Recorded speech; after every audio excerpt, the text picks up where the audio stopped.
এরপর রাতের বেলা ফুলের রানী এসে জাদু করে একটি পুতুলের গাছ এনে দেয়। পুতুল আছে গো, পুতুল, রং বেরঙের সুন্দর সুন্দর পুতুল। বাবিরা, দিদিরা, বাচ্চারা, নিয়ে যাও নিয়ে যাও, রং বেরঙের পুতুল আছে, নিয়ে যাও নিয়ে যাও। আমার কাছে আছে হরেক রকমের পুতুল। কাকিমা, তুমি এত সুন্দর সুন্দর পুতুল এনেছো। পুতুলগুলো দেখতে কি সুন্দর। আমার কাছে একটা পুতুল বিক্রি করবে কাকিমা? আমার যে পুতুল নিয়ে খেলা করতে অনেক ভালো লাগে। হ্যাঁ রে টিয়া, বিক্রি করার জন্যই তো পুতুলগুলো নিয়ে এসেছি। তুই কি টাকা এনেছিস? দে, আমাকে 300 টাকা দে, আমি তোকে একটা পুতুল দিচ্ছি। না কাকিমা, আমি তো টাকা নিয়ে আসিনি। আমি তো এই দিক দিয়ে যাচ্ছিলাম, আর তখনই তোমার কথা শুনতে পেয়ে চলে আসলাম। আর পুতুলগুলো অনেক সুন্দর, তাই আমি একটা পুতুল নিব। তাহলে যা, বাড়ি গিয়ে টাকা নিয়ে আয়। আমি আবার বেশিক্ষণ থাকবো না, অন্যদিকে যেতে হবে আমাকে। ঠিক আছে কাকিমা, আমি এক্ষুনি মায়ের কাছ থেকে টাকা নিয়ে আসছি। তুমি এখানেই দাঁড়াও, আমি যাব আর আসব। তুমি কিন্তু আবার চলে যেও না কিন্তু। মা, ও মা, শিয়ালিনী কাকিমা অনেক সুন্দর সুন্দর পুতুল নিয়ে এসেছে। আমাকে 300 টাকা দাও না গো মা। আমার কাছে তো একটা ভালো পুতুল নেই। আমি একটা পুতুল কিনবো, তারপর আমি সারাদিন সেই পুতুল দিয়ে খেলা করতে পারবো। দাও না গো মা টাকা। শিয়ালিনী পুতুল নিয়ে এসেছে, তাতেই তুই দৌড়ে চলে এসেছিস? পুতুল কিনতে হবে না রে মা, আমার কাছে এখন এত টাকা নেই। আর তোর তো এমনিতে অনেক খেলনা আছে, সেই খেলনা দিয়ে তুই খেলিস। আমি এখন তোকে পুতুল কিনা টাকা দিতে পারবো না রে মা, এত টাকা যে আমার কাছে এখন নেই। ও মা, আমার কাছে তো ভালো একটাও খেলনা নেই। যেগুলো ছিল সেগুলো তো সব ভেঙে গেছে। আর কাকিমারা না পুতুলগুলো তো অনেক সুন্দর। আর বাজার থেকে আনতে গেলে এই পুতুলের তো অনেক টাকা লাগবে মা। কাকিমার পুতুলগুলো তো অনেক সস্তা।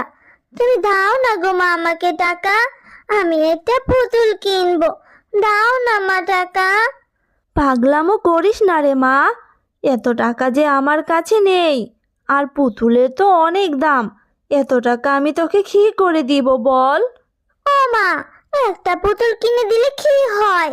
দেরি করলে যে শিয়ালিনী কাকিমা আবার চলে যাবে। দাও না গো মা একটা পুতুল কিনে। এমনিতেই তুমি আমাকে অনেক দিন ধরে কোনো কিছু কিনে দাও না। দাও না গো মা একটা পুতুল, তাহলে আমি এই পুতুল নিয়ে খেলা করতে পারবো। ও মা, দাও না। তোর সাথে আমি আর পারি না রে টিয়া। আচ্ছা ঠিক আছে, চল, ঘরে কিছু জমানো টাকা ছিল, সেইখান থেকে দিচ্ছি। তাড়াতাড়ি কিন্তু পুতুলটা নিয়ে বাড়ি চলে আসবি। কাকিমা, এই নাও টাকা, আমাকে সুন্দর দেখে একটা পুতুল দাও। মা, ও মা, দেখো না আমার পুতুলটা কত সুন্দর হয়েছে। ও মা, আমি এই পুতুলটা নিয়ে ঝিলিমিলির কাছে যাই। আমি ওদেরকে আমার পুতুলটা দেখাবো, আর ওদের সাথে একটু খেলাও করবো পুতুল নিয়ে। যাই মা। হ্যাঁ রে মা, পুতুলটা খুব সুন্দর হয়েছে, কিন্তু মাত্রই তো পুতুলটা কিনে নিয়ে আসলি, এখনই খেলতে যাবি? আচ্ছা ঠিক আছে, তোর যেহেতু মন চেয়েছে তাহলে যা, কিন্তু পুতুলটা যেন নষ্ট না হয় সেই দিকে খেয়াল রাখিস।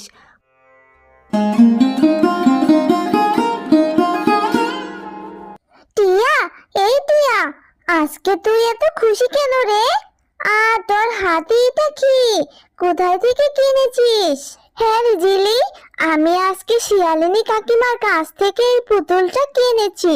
কি সুন্দর আমার পুতুলটা, তাই না রে? সত্যি রে টিয়া, তোর পুতুলটা তো খুব সুন্দর। আরে বাহ, পুতুলটা কি সুন্দর। আমার তো তোর পুতুলটা খুবই পছন্দ হয়েছে। এই টিয়া, চল তোর পুতুলটা নিয়ে আমরা সবাই খেলা করি। হ্যাঁ রে ঝিলিমিলি, চল আজকে আমার এই সুন্দর পুতুলটা নিয়ে খেলা করব।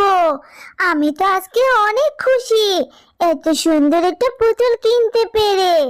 এরপর টিয়া পুতুলটা নিয়ে ঝিলিমিলির সাথে খেলা করতে থাকে। হ্যাঁ রে, এখন তো অনেক দেরি হয়ে গেল। আমি বরং বাড়ি চলে যাই, কালকে আবার খেলা করতে আসবো। দেরি করে গেলে মা যে আমাকে অনেক বকা দিবে।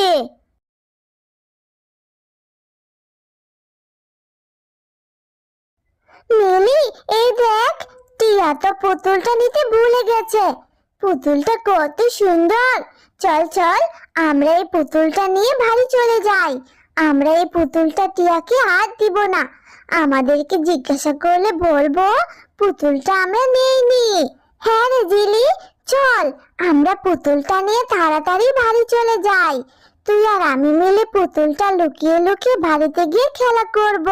টিয়া তো বুঝতেও পারবে না। এরপর তারা দুই বোন মিলে পুতুলটা নিয়ে বাড়ি চলে যায়। কি রে টিয়া, তোর বাড়ি আসতে এত দেরি হলো কেন? আর পুতুলটা কোথায়? তোর হাতে তো আমি কোনো পুতুলই দেখতে পাচ্ছি না। পুতুলটা কি আবার নষ্ট করে ফেলেছিস নাকি? উফ মা, আমি তো ভুলেই গেছিলাম পুতুলটা আনতে। পুতুলটা তো আমি গাছের গোড়ায় রেখেছিলাম। আর পুতুলটা নিয়ে তো আমি ঝিলিমিলির সাথে খেলা করছিলাম।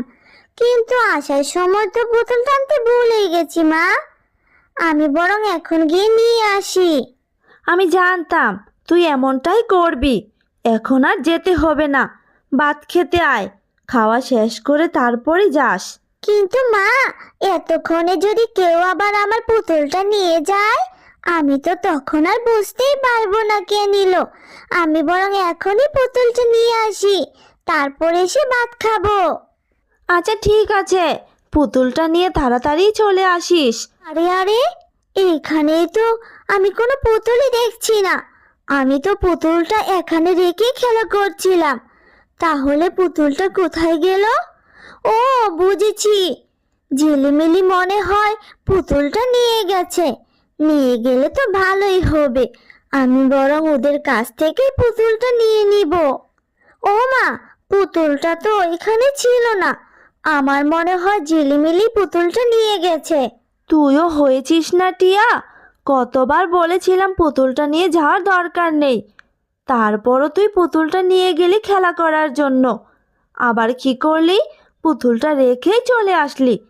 এখন আবার ওদেরকে জিজ্ঞাসা করতে গেলে কি না কি ভাববে। আচ্ছা ঠিক আছে, তাড়াতাড়ি খাওয়াটা শেষ কর, তারপর এনে যাব। মুন্নি ভাবি, টিয়াকে আমি একটা পুতুল কিনে দিয়েছিলাম। আপনার মেয়েদের সাথে খেলা করার সময় পুতুলটা রেখেই চলে আসে। পুতুলটা কি আপনার মেয়েরা নিয়ে এসেছে? ওদেরকে একটু জিজ্ঞাসা করেন না ভাবি। কী সব বলছিস রে শেফা? আমাদেরকে কি তোর ভিখারি মনে হয় নাকি, যে তোর সস্তা পুতুল আমার মেয়েরা নিয়ে আসবে? আমার মেয়েদেরকে এসব সস্তা জিনিস ব্যবহার করতে দেই না। মেয়েরা আমার দামি দামি জিনিস ব্যবহার করে। ভালো করে দেখ, তোর মেয়ে কোথায় না কোথায় পুতুলটা ফেলে এসেছে। আবার আমাকে জিজ্ঞাসা করতে এসেছিস? এত সাহস কোথায় থেকে পাস রে শেফা? তোর মেয়ের সস্তা পুতুল আমার মেয়েরা কেন ধরতে যাবে বল, এত দামি দামি পুতুল রেখে? মুন্নি ভাবি, আপনি এইভাবে কেন বলছেন? বাচ্চাদের জিনিস তো বাচ্চারা ধরতেই পারে। বাচ্চারা তো দামি আর কম দামি বোঝে না। একটু জিজ্ঞাসা করলেই তো হয়ে যায় ভাবি, এত রাগ করার কি আছে? খবরদার বলছি, আমার মেয়েদের ব্যাপারে একদম আজে বাজে কথা বলবি না। আমার মেয়েরা এইসব টোকা জিনিস নিয়ে আসেনি। যাই এক্ষুনি আমার বাড়ি থেকে চলে যা বলছি। এরপর তারা মা ও মেয়ে মন খারাপ করে সেখান থেকে চলে আসে। মা, আমার জন্য তোমাকে আজ কত কথা শুনতে হলো। আমি আর কোনোদিন কোনো কিছু কেনার জন্য বায়না ধরবো না মা। আমি শুধু শুধু পুতুলটা কিনে তোমার টাকাটা নষ্ট করে ফেললাম। হ্যাঁ রে মা, মুন্নি ভাবি শুধু শুধুই কতগুলো কথা শোনালো।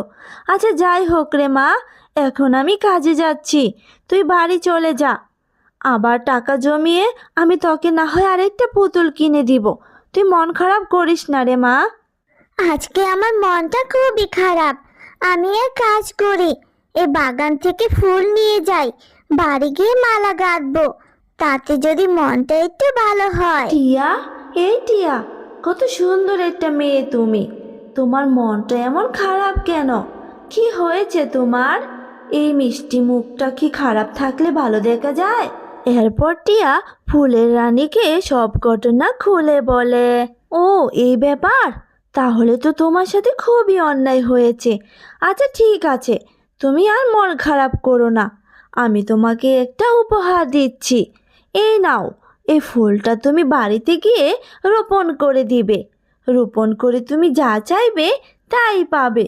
এই ফুলটি তোমার মনের ইচ্ছা পূরণ করে দিবে। যাও, এখন তুমি ফুলটা নিয়ে বাড়ি চলে যাও।